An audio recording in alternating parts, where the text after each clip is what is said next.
Scorching temperatures spreading across the country. Record highs topping into the 90s from the Rocky Mountains to the East Coast. And the new warning, when will the heat break? Overnight, President Trump's family joins him in the White House as he faces a new lawsuit over his global business empire that takes millions in payments from foreign governments. All this as he takes on fired FBI Director James Comey, calling him cowardly. Now his Attorney General prepares to take the hot seat before the Senate. Major air scare overnight. A massive hole ripping through a passenger plane's engine during takeoff. All of a sudden, it got really loud and it was like forcing the flight to turn around. The investigation right now. And the Tonys taking center stage. Bette Midler's big win overnight. I'd like to thank the American Theater Wing to begin with, and all the Tony voters, many of whum I have actually dated. Her marathon speech refusing to be played off by the music. Shut that crap off. I just want to say. Plus, the Dear Evan Hansen and Pitch Perfect star, Step out of the sun. Ben Platt, owning the night. Live in Times Square, this is GMA with Robin Roberts, George Stephanopoulos, and Michael Strahan.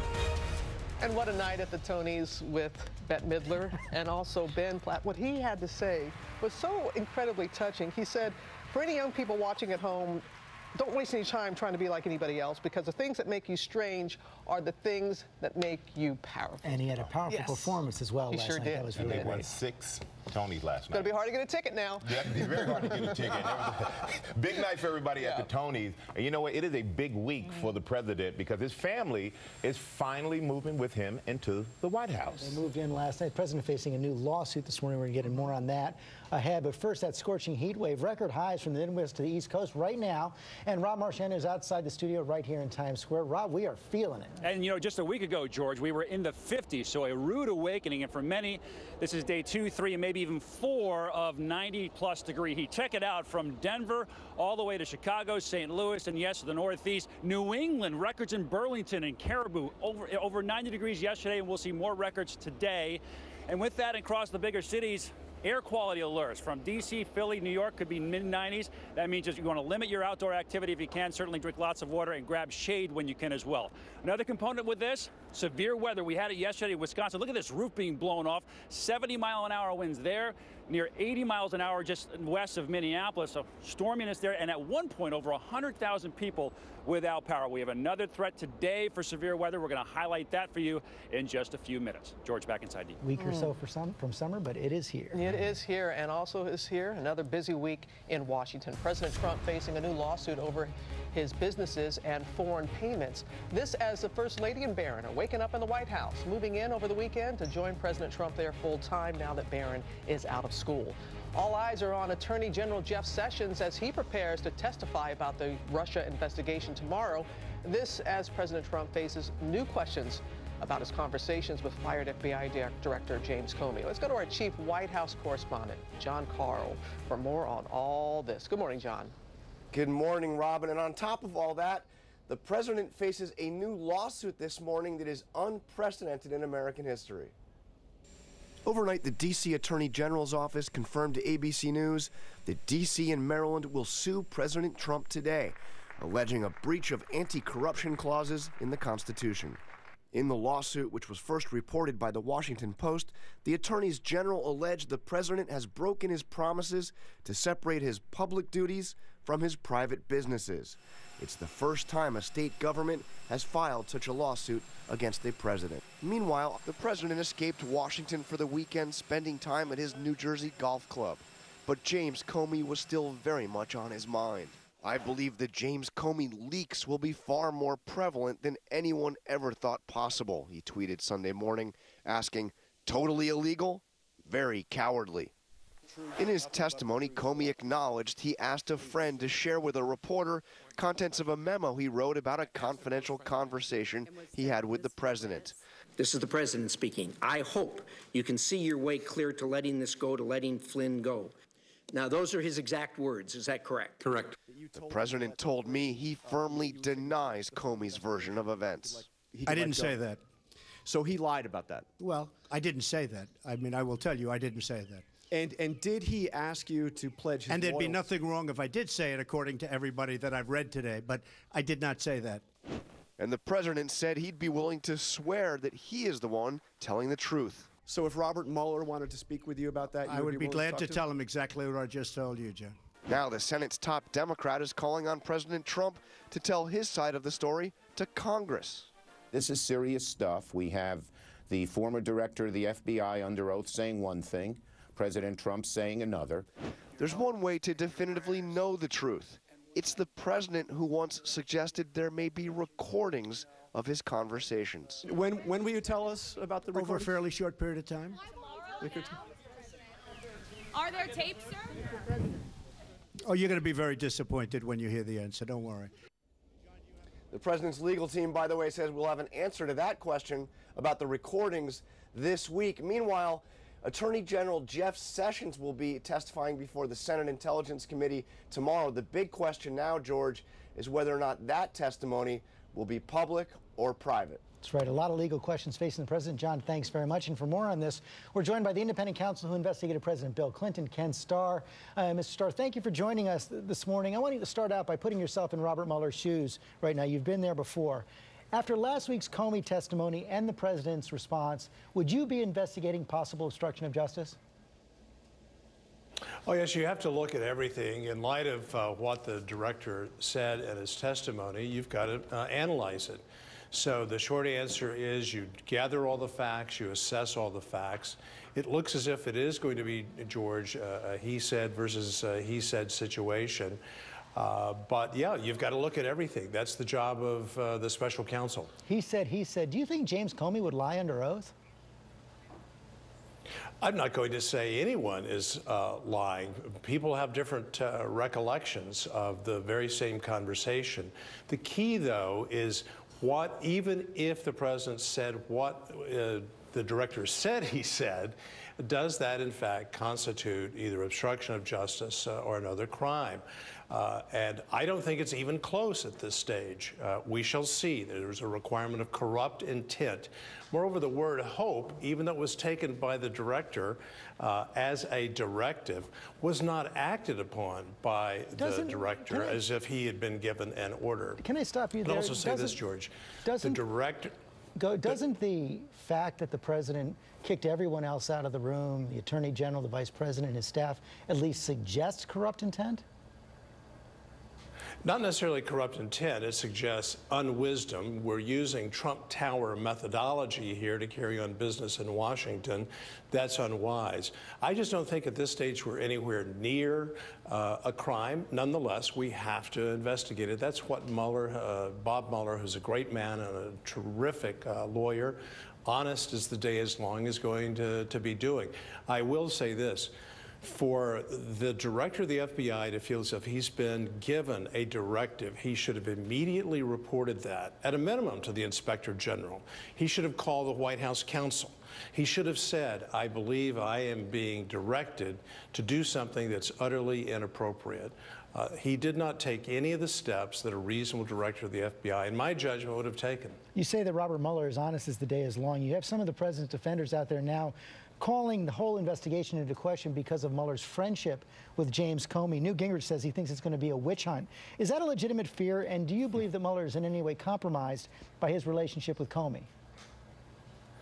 No, I don't think that there is a legitimate concern about Bob Mueller. He has decades of very distinguished record of complete integrity. In Washington, D.C., people know one another. It's just the way it is. But Bob Mueller has the integrity and the ability to make judgments, to call him as he sees him. He's going to be a very fair umpire. Plus, we have the check and the balance, George, of the Senate Intelligence Committee, which is very ably chaired by Senator Burr, Senator Warner, the ranking minority member. That committee seems to be doing a superb job as well. I spoke with one of the president's attorneys yesterday who didn't refuse to rule out the possibility that the president at some point might direct his Deputy Attorney General Rod Rosenstein to fire Bob Mueller. What would that mean? It would be a very serious action, but it would, again, depend on the facts. What is it that Bob Mueller did that would justify that sort of thing? Firing special prosecutors tends not to work, as we all learned from Watergate. So it would be very wise to allow the special counsel to do his work. You'll see he is the one person in Washington we're not hearing from. He has his head down. He's doing his job. He's assembled, by the way, a fantastic team. That is a great, great team of complete professionals. So let's let him do his job. Finally, we had this lawsuit this morning from the Attorney Generals of Maryland and Washington, D.C. About those foreign payments to the president's corporation. They say it's a violation of the Emoluments Clause. How serious a threat is this to President Trump? You got to take any litigation seriously, but allegations are allegations. In my 40 years of practicing law, I've seen a lot of allegations that have blown up in smoke. Ken Starr, thanks very much for your time this morning. My pleasure. Robin? All right, George, we're going to bring in our chief political analyst, Matthew Dowd. You were listening intently to what Ken Starr had to say. What jumped out to you the most? Well, a couple of things. Obviously, we know Ken Starr is a very conservative Republican, and so he's very reticent to sort of go too far in this. But he basically said, well, you have to investigate anything that even comes close to obstruction of justice, that we have to wait for the facts to come to bear, and that Bob Mueller is a very, very credible, and we should trust what he's going to do in this investigation. So like everybody, I know Democrats want to come to a certain conclusion. Republicans are already coming to the conclusion everything is fine. But we actually just need to let this go. As I said yesterday on This Week, this is like cleaning out your garage. We're just in to pull your car out, and now we got to find out where the mess is. But we have to continue on and working, and they're in Washington and everywhere. And last week was Infrastructure Week. This week, the administration is focusing on job creation with the Workforce Development Week. How do they go about being able to still get some work done with all that's going on? Well, I don't think the only people in the world that think it was Infrastructure Week were people in the White House, because everybody thought it was Comey Week, right? And who knows what this week's going to be. The White House may have some idea what they think it is going to be. The problem is, remember, ABC used to have Movie of the Week, right? Sure. Every week there was a Movie of the Week. This White House is trying to do a Movie of the Week, but the lead actor keeps going off the plot, and the lead actor is Donald Trump. And whether he wants to do whatever that thing is that week, last week he was tweeting about Comey, tweeting about that. If you want to do a Movie of the Week, or if you want to do infrastructure, then you got to stick to it. I think both sides agree on that point, that he has difficulty staying on script, if you will. Yeah, he has very difficulty staying on script. Jeff Sessions, as John was reporting, we know that he's going to be testifying tomorrow, but it's still unclear if it's going to be public or closed. What do you expect? Well, I think it's significant that he's going to testify, because there's a lot of questions to be answered in that. My guess is Republicans want it to be private and closed. Democrats want it to be open. They may cut a deal, which is what likely happens, which is we'll do a segment of this in public, and then we'll do a segment of this in private in this. I was thinking about Lady Antebellum's on this show later in the show. They have a great song that's called I Run to You. And in the song it says, when lies become the truth, I run to you. And I think everybody ought to keep that in mind. When lies become the truth, then we got to figure out where we run to. Does all this has come to you? I mean, Lady A, the sports analogies, I mean, it's just on the fly like that? It's like useless information. It constantly flows. All right. Matt, thanks. Always good. All right, George? Okay, thanks, guys. We're going to move overseas now to an insider attack that left 3 U.S. soldiers dead in Afghanistan. Officials say they were killed by an Afghan soldier. It is raising new questions about America's longest war as President Trump considers sending more troops. Our chief global affairs anchor, Martha Raddatz, is here this morning. Good morning, Martha. Good morning, George. Right as the White House is deciding whether to send more Americans into Afghanistan, a devastating attack on U.S. soldiers, apparently by one of the Afghan soldiers they are there to assist. The Afghan soldier opening fire on the Americans. 2 were killed immediately, the 3rd after he was evacuated. Another American was also wounded. This is one of the most dangerous provinces in Afghanistan, where 3 other Americans were killed earlier this year. We currently have about 8,400 Americans still in Afghanistan, and President Trump is weighing whether to add several thousand more. Commanders have said we are in a stalemate there. But in the past, President Trump called for the U.S. to get out. And certainly, George, these most recent deaths and the massive suicide bombing in Kabul will be taken into consideration when he makes his decision. He does seem reluctant to go there right now. On another front, there was a U.S. airstrike over the weekend in Somalia against Islamic fundamentalists. This is part of a new, more aggressive policy under President Trump. It is, George. We have about 50 Americans in Somalia advising this was a drone strike targeting an al-Shabaab command and logistics camp that left 8 militants dead. Back in March, President Trump designated a part of Somalia an active area of hostilities for the next 6 months. This means that the U.S. military is now allowed to carry out airstrikes if there is a reasonable certainty no civilians will be hurt, George. New standard. Martha Raddatz, thank you very much. Michael? All right, thank you, George. And we're going to turn now to Bill Cosby's showdown in court. The defense making their case for the first time this morning, and ABC's Lindsay Davis is outside the courthouse in Pennsylvania. Good morning, Lindsay. Good morning, Michael. Yes, of course, a very big day for the defense as it begins to lay out its case in defense of Bill Cosby. It's not clear just yet who they will call to the witness stand. Of course, prior to the start of the trial, we heard Bill Cosby say that he did not plan to testify. The prosecution rested its case Friday after calling 12 witnesses, including, of course, Andrea Constand, who is at the heart of this case. Cosby has pleaded not guilty to drugging and sexually assaulting the former Temple University employee.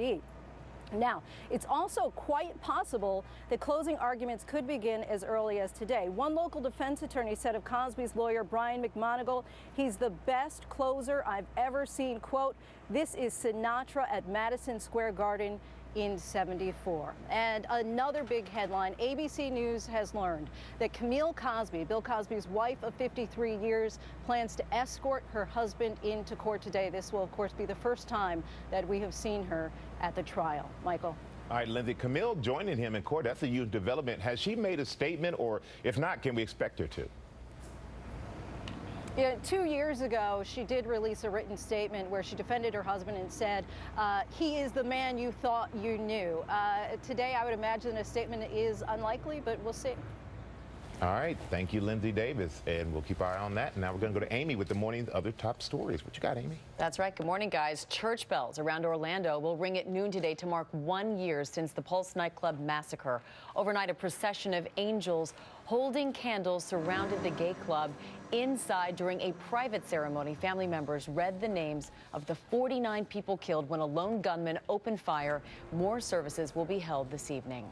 Well, gas is believed to be the cause of 2 massive home explosions in 2 states. In New Jersey, the owner of this home was critically injured when an explosion leveled the house and knocked out power to nearly 2,000 surrounding homes. And then an explosion near Chicago was even more destructive.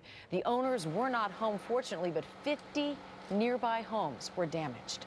A mid-air scare for passengers on a flight from Australia when this hole opened up in the engine casing. Terrified passengers on the China Eastern flight heard a loud noise and then smelled something burning. One passenger says the crew started moving everyone from the left side of the plane.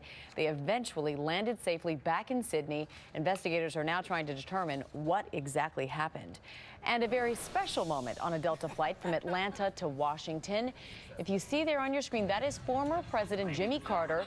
He took the time to shake hands with every single passenger before takeoff. One man said it's obvious Carter loves people. And they are planning a party in Pittsburgh. The Pittsburgh Penguins have become the first team to win back-to-back Stanley Cup titles since the Detroit Red Wings in 1998. Thousands of fans, look at that, celebrated in the streets overnight as a building downtown was lit up to announce the news. Congratulations to the Penguins. You excited, Robin? Back to back, yes. And the scene in Nashville, you know, give it to them too, the crowd that came out there. But it looked like it was going to go to overtime. Yeah, it was a hard-fought game. I was watching. They were going at it really hard. Thank you, Amy. You were talking about heat earlier, Rob. Not so much everywhere. Looks like snow, but like the Penguins, this is all ice. This is hail that came down with those severe storms north of Minneapolis. They broke out the snow plows, the snow blowers, guys in shorts clearing the sidewalks. Come on, give me a break here. We have another threat for severe weather across parts of the northern plains. Time now for your Select Cities, brought to you by CarMax. You can now reserve a car online, and CarMax will hold it for you up to 7 days for free. You come in when it's convenient. I know this because I'm from 7 days in the future. Now, don't be frightened. 7 days in the future is a glorious place. After all, you had 2 good hair days in a row. Perfect. Right out of bed. And this car you reserved at CarMax.com is still being held for you for free. Pretty sweet. Or, as we like to say, from 7 days in the future, we still say pretty sweet. It's basically the same. Storm Watch 7 forecasting near record heat today. We could tie or break the record for the day, going up to 95 degrees today, but it will feel very oppressive, more like upper 90s for several hours this afternoon. So try to limit your time outdoors in this high heat and humidity. Meanwhile, tomorrow, another one for us, but with an isolated shower storm. Better chance of rain on Wednesday, 70% showers and storms likely. Father's Day now could also see a passing shower or thunderstorm during the afternoon.